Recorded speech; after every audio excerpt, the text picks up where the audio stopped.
Hoje a gente vai mergulhar numa analogia, uma analogia bem poderosa sobre fidelidade. E, vou dizer, é uma daquelas histórias que meio que forçam a gente a encarar umas verdades bem desconfortáveis, sabe? Sobre o que realmente significa um compromisso de verdade. Mas antes de começar, vamos parar um pouquinho para pensar o que é ser fiel de verdade. No fundo, o que é fidelidade num relacionamento? Bom, para ilustrar isso, na nossa história de hoje começa com um casal, Justin e Angela. E olha, à primeira vista, o romance deles parecia perfeito, um verdadeiro conto de fadas.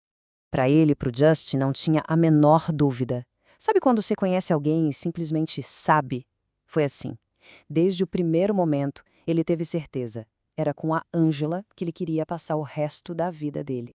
E tudo correu como um sonho. Ele fez o pedido, ela disse sim na maior empolgação e, alguns meses depois, veio o casamento. Um casamento de cinema, sabe? Com uma lua de mel incrível, cheia de amor, de planos para o futuro. E se o namoro e o noivado foram bons, a vida de casado então foi melhor ainda. O Justin foi descobrindo que a Angela era ainda mais incrível do que ele imaginava. Uma parceira para tudo, aventureira, super divertida, se dava bem com a família, inteligente, criativa.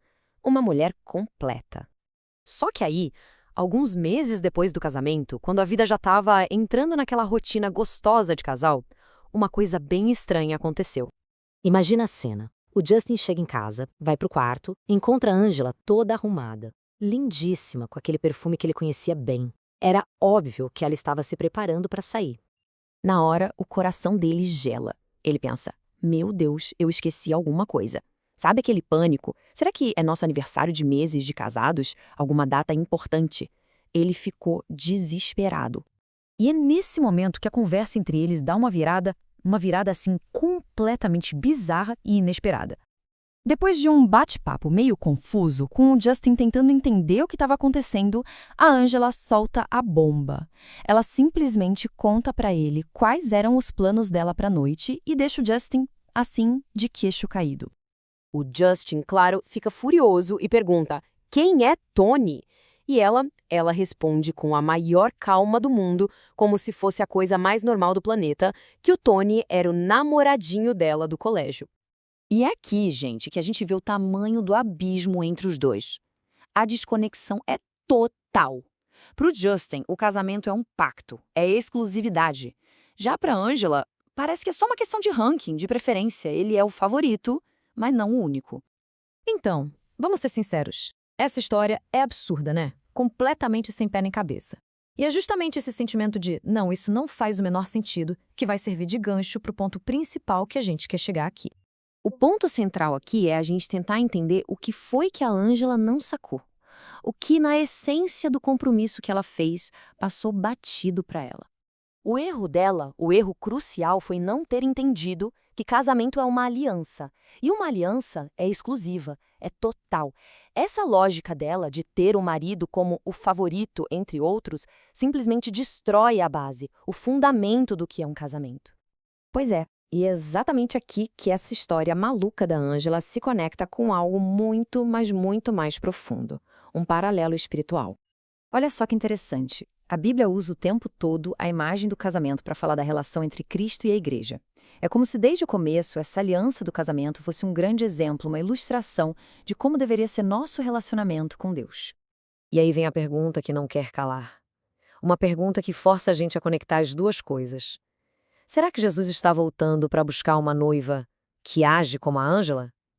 Pensa bem, se o que a Angela fez é um absurdo e inaceitável para o Justin, como é que isso soa num contexto divino?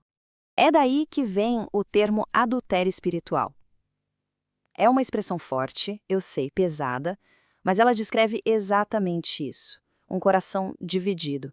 Alguém que tenta, sabe, servir a Deus e, ao mesmo tempo, flertar com outras coisas, com o mundo.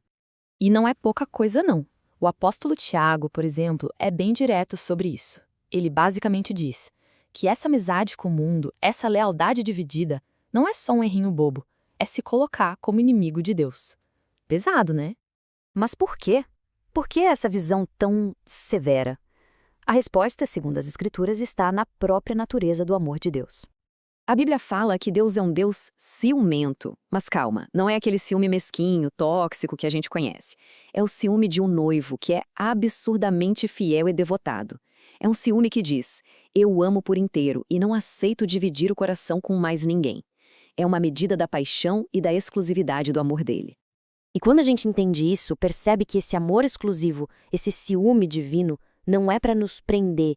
Pelo contrário, é o único jeito de ter uma intimidade de verdade, um relacionamento profundo. Porque no fim das contas, não dá para ter intimidade de verdade com um coração que está dividido, né? E tudo isso nos traz a uma última pergunta, uma reflexão bem pessoal, que é o grande ponto dessa analogia toda. Se a gente olhar bem fundo no nosso coração, com quem a gente se parece mais?